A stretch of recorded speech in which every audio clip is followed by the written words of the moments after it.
વધારે અનુકૂળતા પ્રાપ્ત થશે.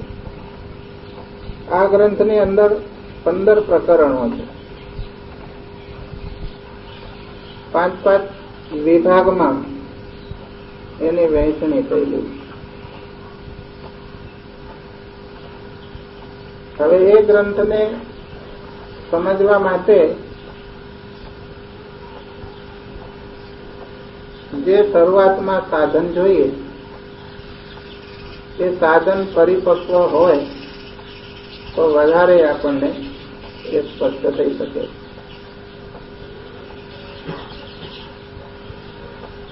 સાધનને માટે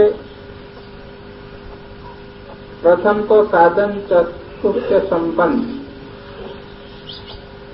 એની યોગ્યતા છે.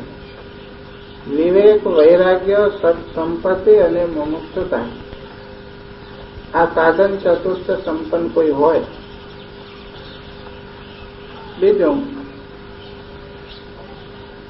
કે આત્મજ્ઞાન પામેલા તત્વવેતાથી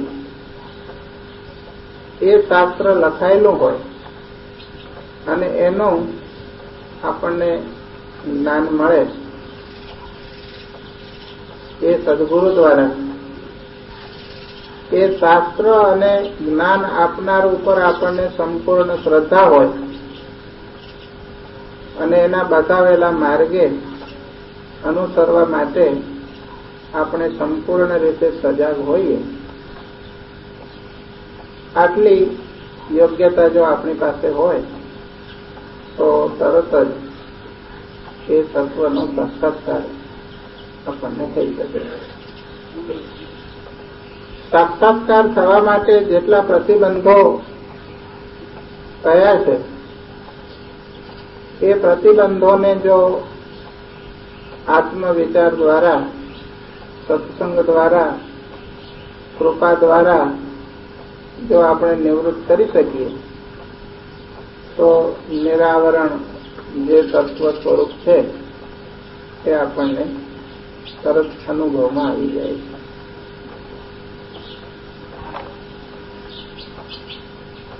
એ અનુભવ કરવા માટે શરૂઆતમાં તત્વ વિવેક પ્રકરણ પંચદશીમાં બતાવ્યું.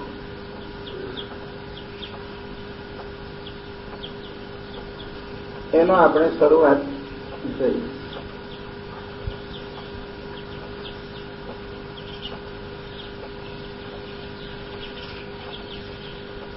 શ્રી શંકરાનંદ ગુરુના પાદ કમળને નમસ્કાર કરું છું કે જે પાદ કમળનું સકળ પ્રપંચ સહિત સ્વવિલાસ મૂલાજ્ઞાન રૂપી ગ્રહનો ગ્રાસ કરી જવો એ જ એક મુખ્ય કર્તવ્ય છે. તે ગુરુના બંને પાદ કમળની સેવા કરવાથી જેઓનું ચિત્ત નિર્મળ થયું છે, જેઓએ ચિત્ત શુદ્ધિ પ્રાપ્ત કરી છે તેવા જિજ્ઞાસુઓને સહેલાઈથી તત્વજ્ઞાન પ્રાપ્ત કરાવવાને માટે આ તત્વ વિવેક જગતના તત્વનું વિવેચન કરવામાં આવે છે. પ્રથમ ગુરુ વંદના કરી અને તત્વ વિવેકની પદ્ધતિ બતાવે. ટૂંકામાં એ પદ્ધતિનો વિચાર કે જે જ્ઞાન છે સંવિત રૂપ, એ જ્ઞાન નિત્ય સ્વયં પ્રકાશ આત્મ સ્વરૂપ છે. મહાવાક્યોમાં પ્રજ્ઞાનમ બ્રહ્મ. જાગ્રત, સ્વપ્ન, સુષુપ્તિ ત્રણેય અવસ્થાની અંદર એ જ્ઞાન જેમનું તેમ અખંડિત છે. પદાર્થ હોય તો પદાર્થને પ્રકાશે, પદાર્થ ન હોય તો પદાર્થના અભાવને પણ એ પ્રકાશે. એટલે જ્ઞાનના આપણને 3 વિભાગ સમજવા પડે. પ્રથમ તો વ્યવહારિક જ્ઞાન, જે વ્યવહાર કરવા માટે આપણને આ પદાર્થોનું જ્ઞાન ઇન્દ્રિયો દ્વારા જે પ્રાપ્ત થાય છે તે. જે ત્રિપુટી વાળું જ્ઞાન, જ્ઞાતા જ્ઞાન જ્ઞેયના રૂપમાં આપણે આ જગતના પદાર્થોને જાણીએ છીએ. આગળ જ્ઞેય, પાછળ જ્ઞાન અને પાછળ જ્ઞાતા અને વચમાં જ્ઞાન. જેની આગળ પાછળ જ્ઞેય અને જ્ઞાતા છે એવું જ્ઞાન ત્રિપુટી વાળું જ્ઞાન, જેના માટે આપણે વ્યવહારમાં એનો ઉપયોગ કરીએ છીએ. બીજું જ્ઞાન ધર્મ અથવા નીતિનું જ્ઞાન, જેને વિધિ અને નિષેધનું જ્ઞાન કહેવાય. આમ કરાય અને આમ ન કરાય, આવા પ્રકારના શાસ્ત્રની અંદર જે વિધાન આપણને મળે છે એ ધર્મનું જ્ઞાન છે. એ જ્ઞાન પ્રાપ્ત કર્યા પછી આપણને જીવનમાં વણવું પડે. ધર્મનું જ્ઞાન કેવળ આપણને પ્રાપ્ત થાય અને એને જીવનમાં જો આપણે ન વણીએ, આચરણમાં ન ઉતારીએ, તો એ જ્ઞાન આપણને ફળ ના આપે. એટલે જ્ઞાન પ્રાપ્ત થયા પછી કર્તવ્ય કર્મના રૂપમાં ક્રિયા પાછળ અવશેષ રહે છે. આ ધર્મનું જ્ઞાન. એનાથી એક બીજું જ્ઞાન,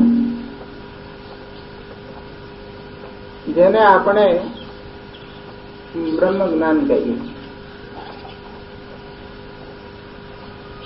બ્રહ્મ જ્ઞાન એ પણ વૃત્તિ જ્ઞાન છે. જે જ્ઞાન આપણને પ્રક્રિયા દ્વારા પ્રાપ્ત થાય છે, જે જ્ઞાન ગુરુ મુખ દ્વારા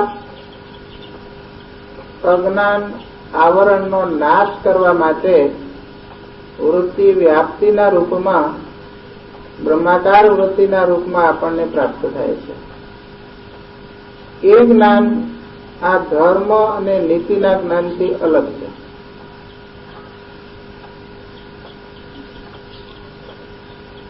અને એ જ્ઞાન પ્રાપ્ત કરવા માટે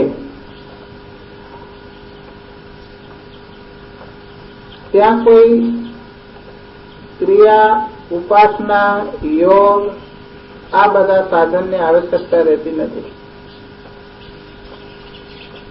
એનું એક કારણ છે કે એ જ્ઞાનનું નિરૂપણ જે તત્વ માટે કરવામાં આવે છે એ તત્વ સ્વતઃ પ્રાપ્ત છે, પોતાનું સ્વરૂપ છે. એ તત્વ પરોક્ષ નથી. એટલા માટે જે વખતે સદગુરુ દ્વારા એ તત્વનું નિરૂપણ કરવામાં આવે અને એ નિરૂપણનું શ્રવણ કરનાર શિષ્ય નિરૂપણ શ્રવણ કરતી વખતે જે તત્વનું નિરૂપણ થાય છે એના આકારે એના અંતઃકરણમાં વૃત્તિનો ઉદય થઈ જાય છે. અને ઉદય થતા જેવી વસ્તુ છે એવી વૃત્તિ થતા, પ્રક્રિયાની ભાષામાં વૃત્તિ વ્યાપ્તિ થતા આવરણ ભંગ થાય છે અને વસ્તુ સ્વયં પ્રકાશ હોવાથી જેમની તેમ પ્રકાશમાં આવી જાય છે. હવે આવરણ ભંગ થયા પછી, એ જ્ઞાનની પ્રાપ્તિ થયા પછી પાછળ હજુ એક જ્ઞાન અવશેષ રહે છે કે જે જ્ઞાન પ્રજ્ઞાનમ બ્રહ્મ.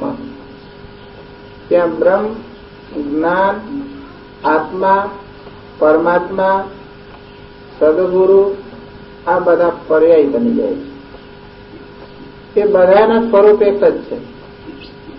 અને એ જ્ઞાન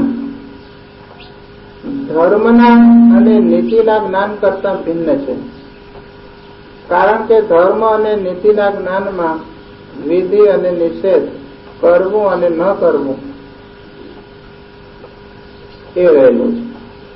ત્યારે વચલું જે જ્ઞાન જે આપણને આવરણ ભંગ કરવા માટેની આવશ્યકતા વાળું જે જ્ઞાન બતાવ્યું, જેને આપણે બ્રહ્મ જ્ઞાન કહીએ, આત્મજ્ઞાન કહીએ, બ્રહ્માત્મ ઐક્ય બોધ કહીએ, એ જ્ઞાન આવરણ ભંગ થઈ ગયા પછી ખસી જાય.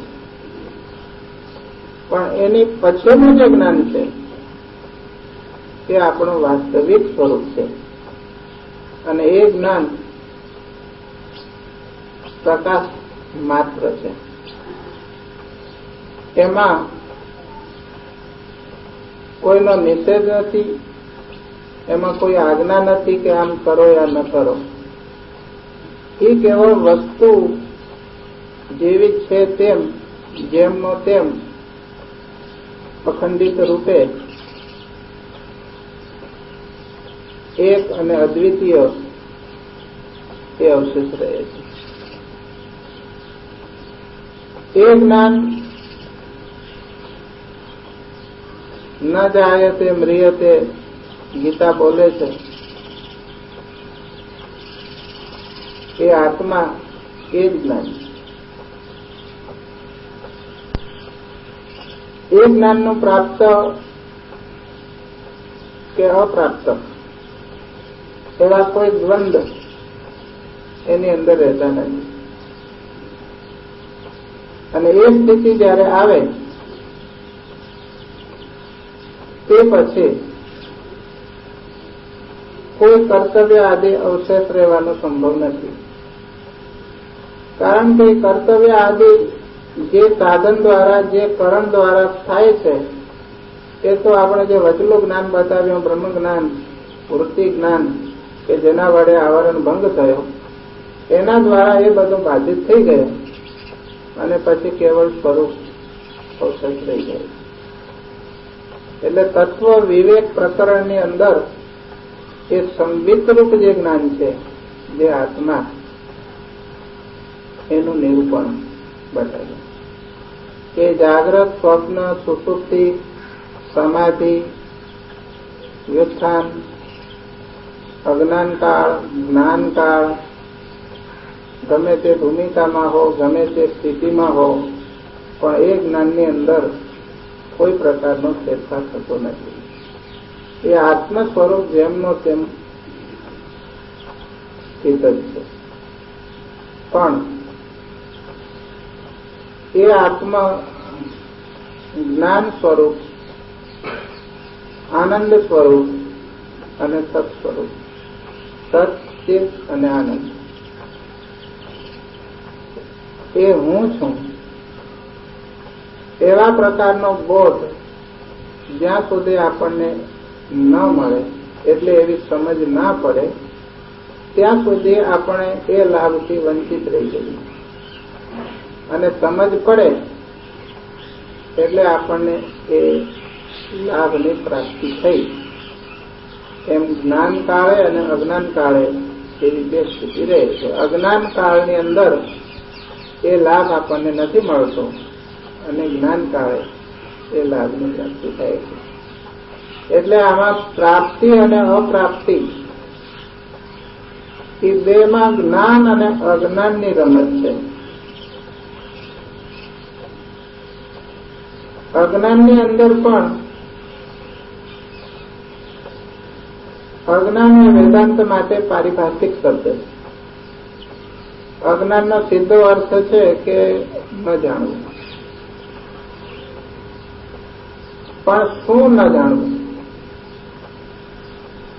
જગતને ન જાણવું એનું નામ અજ્ઞાન, પરમાત્માને ન જાણવા એનું નામ અજ્ઞાન, પોતાના આત્મ સ્વરૂપને ન જાણવું એનું નામ અજ્ઞાન. તો કે જગતના પદાર્થોને આપણે જાણીએ તો પણ સંપૂર્ણ જગતના પદાર્થોને એક વ્યક્તિ જાણી ન શકે. તો એ અજ્ઞાન ચાલુ રહે અથવા એ અજ્ઞાન જાય તો પણ એનાથી સંપૂર્ણ દુઃખની નિવૃત્તિ થઈ શકતી નથી. પરમાત્માના સ્વરૂપનું આપણને જ્ઞાન થાય, જે પરમાત્માનું સ્વરૂપ ઉપાસનાની દ્રષ્ટિએ ઉપાસકથી ભિન્ન છે, એ સગુણ સાકાર સ્વરૂપનું જ્ઞાન થાય તો એ જ્ઞાનથી પણ સંપૂર્ણ દુઃખની નિવૃત્તિ શક્ય નથી.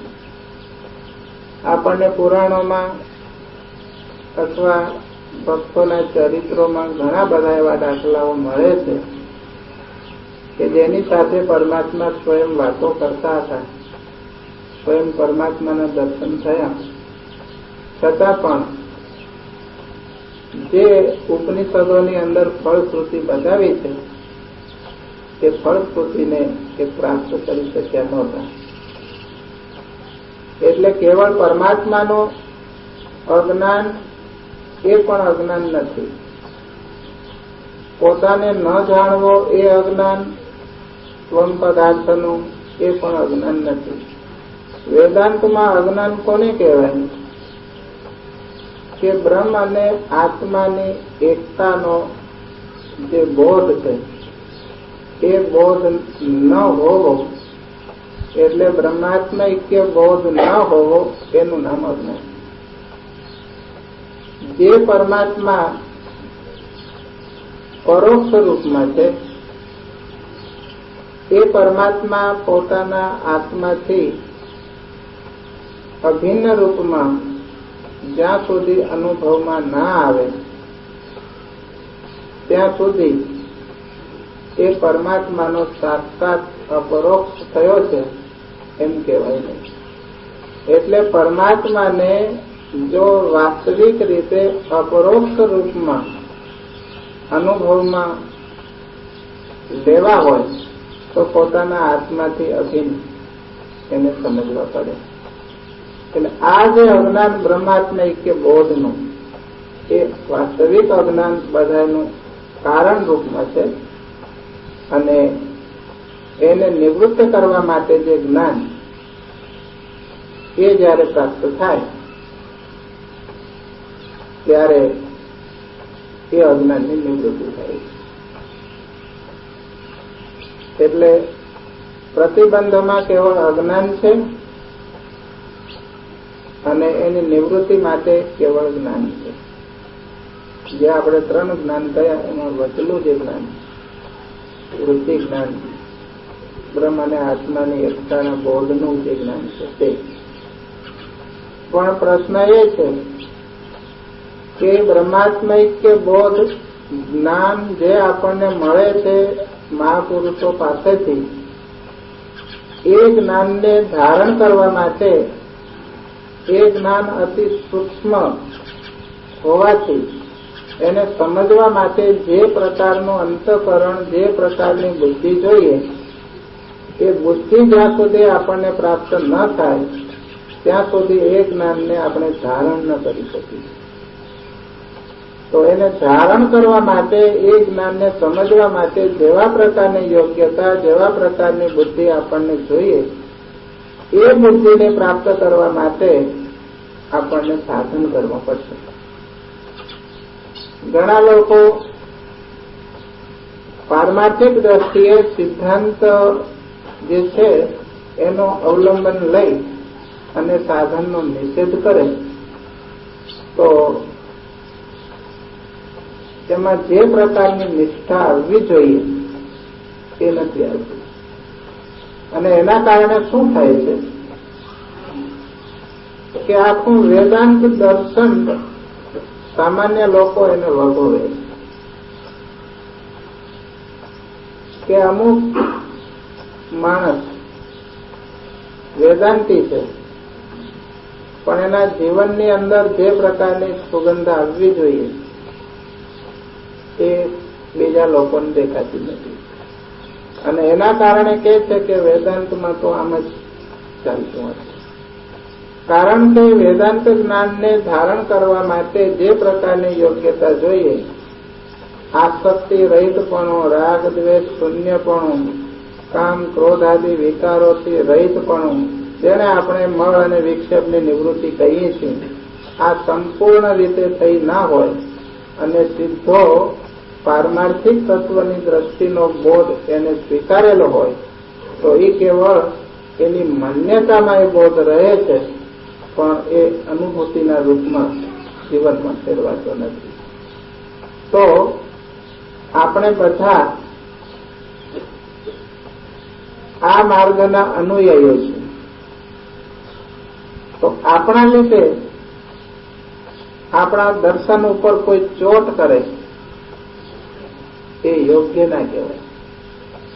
એટલે શરૂઆતથી સાધન કરતાની અંદર જો આપણે સાવધાન રહીએ અને મળ અને વિક્ષેપની નિવૃત્તિ કરી પૂરી યોગ્યતા ધારણ કરી અને પછી પારમાર્થિક તત્વના પોઈન્ટને સમજવાનો જો પ્રયાસ કરીએ તો સોનામાં સુગંધ ભરે. એટલે સાધન થી જે પ્રાપ્ત થાય એ નિત્ય હોતું નથી, એ વાત સાચી. સાધન કર્યા વગર આ તત્વ સમજાશે નહીં, એ પણ એટલી જ વાત સાચી છે. કારણ કે જે તત્વનો બોધ આપણને સદગુરુ પાસેથી પ્રાપ્ત થવાનો છે એ તત્વને સમજવા માટે બુદ્ધિની સૂક્ષ્મતા અને બુદ્ધિની શુદ્ધતા એ ખૂબ જ આવશ્યક છે. પણ ચિત્ત શુદ્ધિ એ નિષ્કામ કર્મ, ઉપાસના, ભક્તિ અને યોગનું ફળ છે. અને જે બ્રહ્મજ્ઞાન છે એ ચિત્ત શુદ્ધિનું કારણ નથી. કારણ તો બ્રહ્મજ્ઞાન તો જેવી વસ્તુ છે તેવો બોધ કરાવે છે, પણ ચિત્ત શુદ્ધિનું કારણ તો નિષ્કામ કર્મ, ઉપાસના, ભક્તિ છે. પણ એ નિષ્કામ કર્મ, ઉપાસના અને ભક્તિ દ્વારા જે આપણે ચિત્ત શુદ્ધિ કરીશું એ ચિત્ત શુદ્ધિ કર્યા પછી જો મહાવાક્ય દ્વારા બ્રહ્માત્મૈક્ય બોધને પ્રાપ્ત નહીં કરીએ અને એ બ્રહ્મબોધ દ્વારા જો આપણે આપણા અંતઃકરણનો બાદ નહીં કરીએ તો શુદ્ધ કરેલું ચિત્ત પાછું અશુદ્ધ થઈ જશે. એટલે કર્મ દ્વારા, સાધન દ્વારા જે કંઈ સાધ્ય હોય એ નિત્ય હોતું નથી. એટલે ચિત્ત શુદ્ધિ કર્યા પછી તરત યોગ્યતા પ્રાપ્ત કરી અને એનો બાદ કરવો જોઈએ. બધા દર્શનો, બધા સંપ્રદાયો ચિત્ત શુદ્ધિ પ્રત્યે પ્રેરે છે, પણ ચિત્ત શુદ્ધ થયા પછી એનો બાદ કેવળ વેદાંત કરી શકે. આ એક વેદાંતની અપૂર્વતા છે. જે લોકો બીજા દર્શનને અને વેદાંતને સમન્વય કરે એ લોકોને વેદાંતની અપૂર્વતાનો ખ્યાલ નથી કે બીજા સંપ્રદાયોમાં, બીજા સિદ્ધાંતોમાં આમ જ કહ્યું છે અને વેદાંતમાં પણ આમ જ કહ્યું છે, માટે બંને સમાન છે. પણ એ ચિત્ત શુદ્ધિના અર્થમાં સમાનતા હોઈ શકે, પણ ચિત્ત શુદ્ધિ થયા પછી જે બ્રહ્માત્મૈક્ય બોધ અથવા જે બાધની પદ્ધતિ છે એ ચિત્ત શુદ્ધ થયા પછી કેવળ એક જ પગદંડી એવી છે વેદાંતની કે જે તમને મૂળ સ્થાને લઈ જાય. એટલે ચિત્ત શુદ્ધ થયા પછી એનો બાદ થવો જોઈએ, નહીતર પાછું એ અશુદ્ધ થઈ જવાનો સંભવ રહે છે. એટલે એ બાદને સમજવા માટે અધિષ્ઠાનના જ્ઞાનથી અધ્યસ્થ વસ્તુ ત્રણેય કાળમાં નથી આવા પ્રકારનો જે બોધ એનું નામ બાદ. બાદ એટલે લય નહીં, બાદ એટલે નાશ નહીં, પણ બાદ એટલે ત્રણેય કાળમાં જે વસ્તુ જે જગ્યાએ ભાગ્ય રહી છે એ એના અધિષ્ઠાનમાં, એના અધિકરણમાં વાસ્તવિક રીતે છે નહીં. એટલે પ્રક્રિયાની ભાષામાં પોતાના અભાવના અધિકરણમાં પોતાની પ્રતીતિ. જે વસ્તુ પોતે ત્યાં નથી છતાં પોતે ત્યાં છે એવા પ્રકારની જે પ્રતીતિ જે અધિષ્ઠાનમાં આપણને થાય છે એ પ્રતીતિનો ત્રિકાલિક નિષેધ અધિષ્ઠાનના બોધથી એને આપણે પ્રાપ્ત કરીએ. એટલે ચિત્ત શુદ્ધ થયા પછી એ સ્થૂળ શરીર, સૂક્ષ્મ શરીર એ જે અધિષ્ઠાનની અંદર અધ્યસ્ત છે એ વાસ્તવિક રીતે ત્રણેય કાળમાં છે નહીં. આવા પ્રકારનો બોધ થઈ ગયા પછી જો એ સાધનને છોડી દે તો પણ એના માટે કોઈ હાનિ કરતાનો સવાલ રહેતો નથી. પણ જ્યાં સુધી અંતઃકરણનો બાદ ન થયો હોય ત્યાં સુધી સાધન જો છોડી દેવામાં આવે તો પાછું અંતઃકરણ અશુદ્ધ થઈ જાય. એટલા માટે શુદ્ધ અંતઃકરણ કરવા માટે, અંતઃકરણની યોગ્યતા પ્રાપ્ત કરવા માટે સાધન કરવા પડશે. પણ એ યોગ્યતા પ્રાપ્ત કર્યા પછી જે બ્રહ્મજ્ઞાનની પ્રાપ્તિ છે એમાં કેવળ શ્રવણ એ મુખ્ય સાધન છે. અને શ્રવણ માત્રથી ભેદની નિવૃત્તિ શક્ય છે જો આપણે યોગ્યતાની ટોચ ઉપર બેઠા હશે તો. પણ એમાં જેટલો કટાક્ષ હશે તો આ સૂક્ષ્મ બાબત આપણે એને પકડી નહીં શકીએ. એટલે સાધન કરવા પણ છે અને સાધનની જરૂર નથી તો કઈ રીતે જરૂર નથી, કઈ રીતે જરૂર છે એનો સંપૂર્ણ બોધ મહાપુરુષો પાસેથી લઈ અને પછી આપણે જો સાધન કરીએ તો તરત જ આપણને મૂળ સ્વરૂપની સન્નિધિમાં તે લઈ જાય. એટલે પ્રથમ તત્વ વિવેકની અંદર ત્રણેય કાળની અંદર, ત્રણેય અવસ્થાની અંદર જે જ્ઞાન અનુચ્છેદ રૂપે જેમનો તેમ રહ્યો છે એનું નિરૂપણ થોડું વિસ્તારથી એ પ્રકરણની અંદર બતાવી દીધું.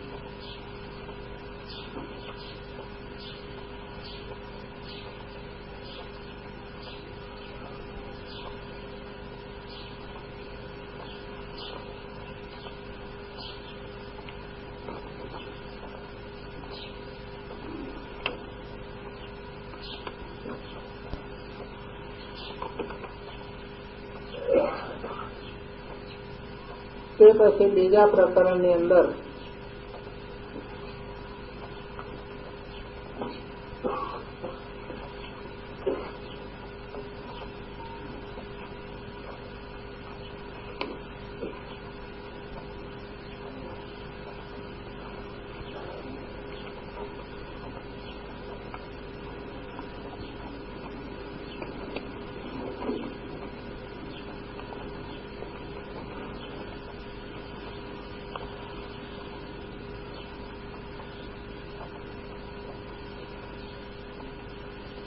પંચ મહાભૂતનો વિવેક.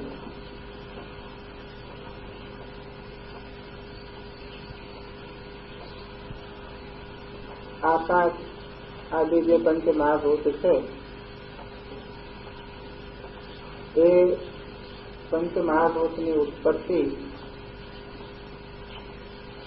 કઈ રીતે અને જેમાં અસ્થિ, ભાતિ, પ્રિય, નામ અને રૂપ,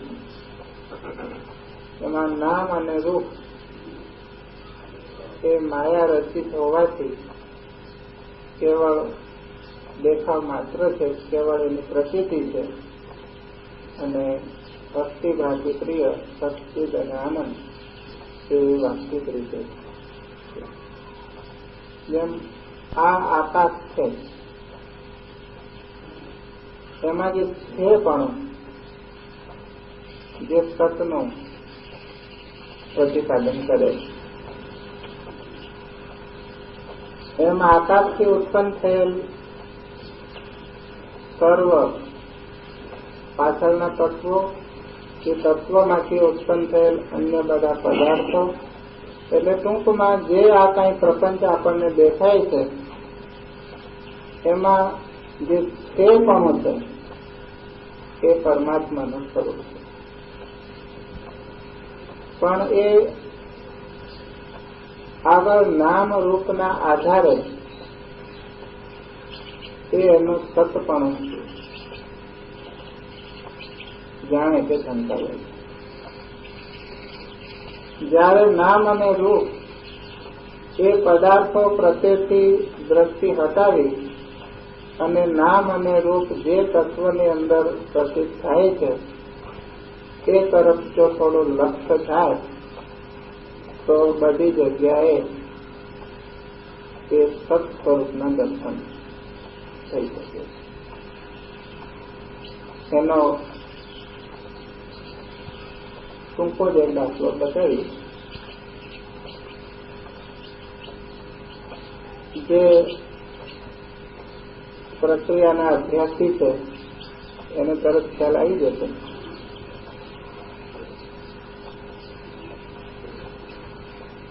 કે વસ્તુનું જ્ઞાન થવા માટે વસ્તુના આકારે અંતઃકરણની વૃત્તિ થાય.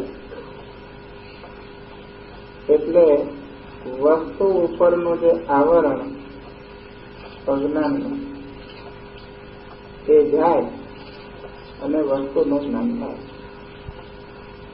જેમ સામે ફૂલ છે તો આ શું છે એ આપણને જો ખબર ના હોય, આપણને દેખાય છે ફૂલ, પણ કદાચ માનો કે આપણને આ શું છે એની ખબર નથી, એટલે આના ઉપર ખબર ન હોવી એ આવરણ છે. હવે જેને ફૂલનું જ્ઞાન છે એ આપણને વર્ણન કરીને કહે કે આ ગુલાબનું ફૂલ છે, એનો આવો છોડ હોય, એની આવી સુગંધ હોય, એનું વર્ણન કરતો જાય, આપણે પ્રવૃત્ત કરીએ અને આપણા અંતઃકરણમાં એક ફૂલના આકારની વૃત્તિ ઉત્પન્ન થતી જાય. જ્યારે સંપૂર્ણ ફૂલ જેવું છે તેવું વૃત્તિ અંતઃકરણમાં જન્મે એટલે આ ફૂલ છે એવા પ્રકારનું આપણને જ્ઞાન થાય. એટલે એનું જે અજ્ઞાન હતું તે ગયું. હવે સવાલ એ છે કે આ અજ્ઞાન કોના આશરે હતું? સીધી રીતે તો આપણને લાગે છે કે જે વસ્તુનું આપણને અજ્ઞાન હોય એ વસ્તુના આશરે એ અજ્ઞાન રહેલું અને આપણને એ વસ્તુનું જ્ઞાન થયું એટલે અજ્ઞાન ગયું અને વસ્તુનું પદાર્થનું જ્ઞાન થયું. પણ આ ફૂલ પોતે પૃથ્વી તત્વનું કાર્ય હોવાથી જળ છે. અજ્ઞાન સ્વયં જળ છે, તો જળ જળના આશરે રહી શકે નહીં. પ્રક્રિયાના અભ્યાસ કરનારને ખ્યાલમાં જ હશે સ્વાશ્રય સ્વ વિષયતાનો, કે અજ્ઞાન જેના આશરે રહે એને ઢાંકે છે, એના સ્વરૂપનું જ્ઞાન થવા દેતું નથી. તો અજ્ઞાન કેવળ ચેતનના આશરે રહી શકે અને એને ઢાંકી શકે. કારણ કે પદાર્થો સ્વયં જળ છે, અંધકાર રૂપ છે, તો અંધારો અંધારાને ઢાંકે એમ કેવું તે વ્યર્થ છે. તો અજ્ઞાન જો વાસ્તવિક રીતે ચેતનને જ આવરણ કરે, ચેતનને જ ઢાંકે, તો જ્યારે જ્યારે અજ્ઞાનની નિવૃત્તિ થાય ત્યારે ત્યારે આપણને ચેતનનો બોધ થવો જોઈએ જો આ સિદ્ધાંત સાચો હોય તો, અને સિદ્ધાંત 100% સાચો છે કે અજ્ઞાન ચેતનને ઢાંકે છે, તો પછી આ ફૂલમાં થાય અને એનો અજ્ઞાન જાય તો આપણને આ ફૂલ છે એવું જ્ઞાન ન થાય, પણ આ ચેતન એવું જ્ઞાન થવું જોઈએ. છતાં આપણને પદાર્થોના નામ અને રૂપનું જ્ઞાન થાય છે, અને ચૈતન્ય બ્રહ્મ તત્વ જે સર્વવ્યાપક છે એનું જ્ઞાન થતું નથી. એનું શું કારણ?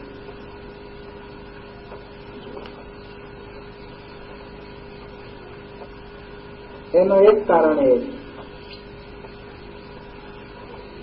કે વૃત્તિ દ્વારા આવરણ ભંગ કરે એ વખતે વૃત્તિ વ્યાપ્તિ થઈ અને સાથે ફલ વ્યાપ્તિ થઈ. પ્રક્રિયાનો અભ્યાસ કરનારને તો ખ્યાલ જ હોય કે ફલ વ્યાપ્તિ કોને કહેવાય, વૃત્તિ વ્યાપ્તિ કોને કહેવાય. કે જે વખતે એ અજ્ઞાન ગયું અને એ વખતે સાક્ષી ચેતનનો પ્રકાશ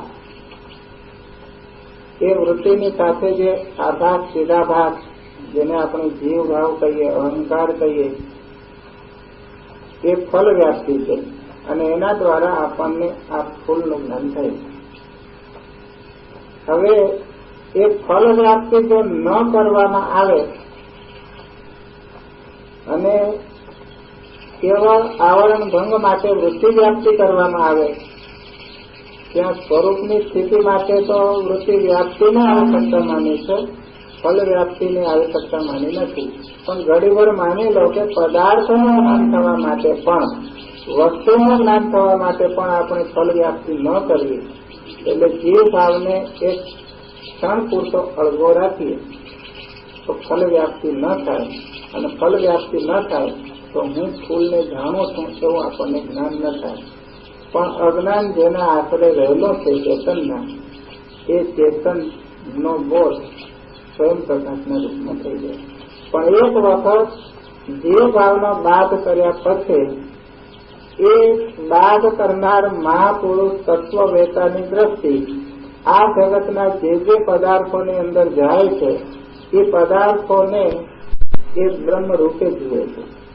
એનો અર્થ થયો કે પદાર્થોનું જે જ્ઞાન થાય છે એ પદાર્થોના જ્ઞાનમાં બ્રહ્મ જ્ઞાન સમાયેલું છે. પણ કોના માટે? જે આ ફલ વ્યાપ્તિને એક ક્ષણ પૂરતી દૂર કરે, એનો બાદ કરી દીધો એના માટે. એ માટે મહાપુરુષોને સર્વત્ર બ્રહ્મ દર્શન થાય છે. આ એક વાસ્તવિક દર્શનની સ્થિતિ છે. અને જે આપણે કહીએ છીએ કે બધામાં ભગવાનને જોવા અથવા સર્વત્ર ભગવાન વ્યાપક છે, માટે બધામાં ભગવાન છે આમ માનવું, એ એક ઉપાસકની દ્રષ્ટિ છે, એ એક ભાવનાત્મક સ્થિતિ છે. એમાં શ્રદ્ધા અને ભાવના, જેને આપણે પુરુષ તંત્રની સ્થિતિ કહીએ, એ કામ કરે છે. ત્યાં બધાય છે અને પરમાત્મા વ્યાપક પણ છે. એટલે બધાયની સ્થિતિ અલગ અલગ સ્વતંત્ર સત્તાના રૂપમાં અવશેષ રહે છે. પણ એ ઉપાસના અને એ ભાવના દ્વારા આપણા અંતઃકરણના રાગ દ્વેષ આદિ જે દોષ છે એની નિવૃત્તિ માટે એ સર્વમાં ભગવત દર્શનની ભાવના કરવી એ એક સારામાં સારો ઉપાય છે. જો રાગ દ્વેષ ચિત્તના હટાવવા હોય તો સર્વત્ર ભગવત દર્શન કરો. બધાના રૂપમાં પરમાત્મા છે, મારો બધો વ્યવહાર પરમાત્માની સાથે છે, આમ માની અને જો એ દર્શન કરવામાં આવે તો આપોઆપ રાગ અને દ્વેષ, આસક્તિ, ઘૃણા, ઈર્ષા, ક્રોધ, જે આપણે મળ કહીએ અંતઃકરણનો, એ આપોઆપ નિવૃત્ત થઈ જશે. અને પાછળથી વાસ્તવિક જે બ્રહ્મ દર્શનની સ્થિતિ છે તે મળી જશે. એટલે પંચમહાભૂતના વિવેક પ્રકરણની અંદર આ આકાશ છે, આ વાયુ છે, આ અગ્નિ છે, એમાં છે પણ જે સતપણું છે એ સર્વવ્યાપક એક છે, અને એની આગળ જે અનેક પદાર્થોના નામ અને રૂપ દેખાય છે તે એમાં આરોપિત છે. વસ્તુતા એમાં તે પદાર્થોની અંદર નામ રૂપ આદિ જે છે એ અધિષ્ઠાન તત્વની અંદર છે.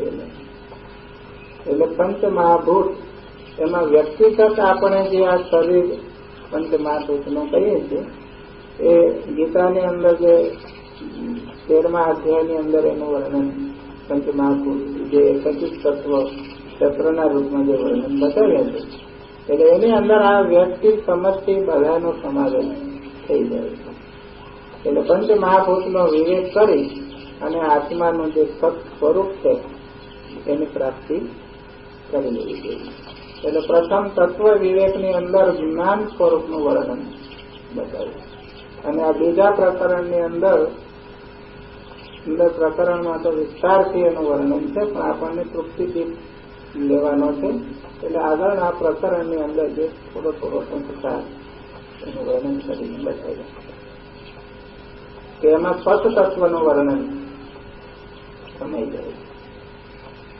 એટલે સત અને ચિત્ત એ બે તત્વ અને આનંદ એ ત્રણે આત્મ સ્વરૂપના વિશેષણ રૂપની અંદર એટલે કે એક રૂપે એ તત્વ રહેલા. સત અલગ, ચિત્ત અલગ, આનંદ અલગ એવો કોઈ સવાલ ઉભો થતો નથી. પણ આત્મા પોતે સ્વયં સચ્ચિદાનંદ રૂપ જ છે અને એ આત્મા એટલે હું અન્ય નહીં. ગીતાની અંદર આત્મા જન્મતો નથી, મરતો નથી ને શસ્ત્રો કાપી ન શકે ને પાણી જંજવી ન શકે ને એ બધું ખરું પણ એ આત્મા નહીં. સામાન્ય લોકો એ માને છે કે મને નહીં ન જાય છે મર્ય છે પણ એ આત્મા જન્મ તો મળતો નથી. હું તો કે જન્મ મળ્યો પણ એ સ્વયં પોતાની વાત છે એવા પ્રકારનો બોધ, એવા પ્રકારની સમજ જ્યાં સુધી પ્રાપ્ત ન થાય નહીંતર ગીતાની અંદર તો ભગવાને સંપૂર્ણ છે કહેવાનું હતું અને જે રીતે કહી શકાય સાદી અને સરળ રીતે એ બધા પ્રકારના પ્રયોગો ભગવાને કર્યા. નહીંતર આ તત્વનો બોધ જે વાસ્તવિક તત્વ મન, વાણી આદિનો વિષય નથી એ તત્વનું વર્ણન કરવું કઈ રીતે?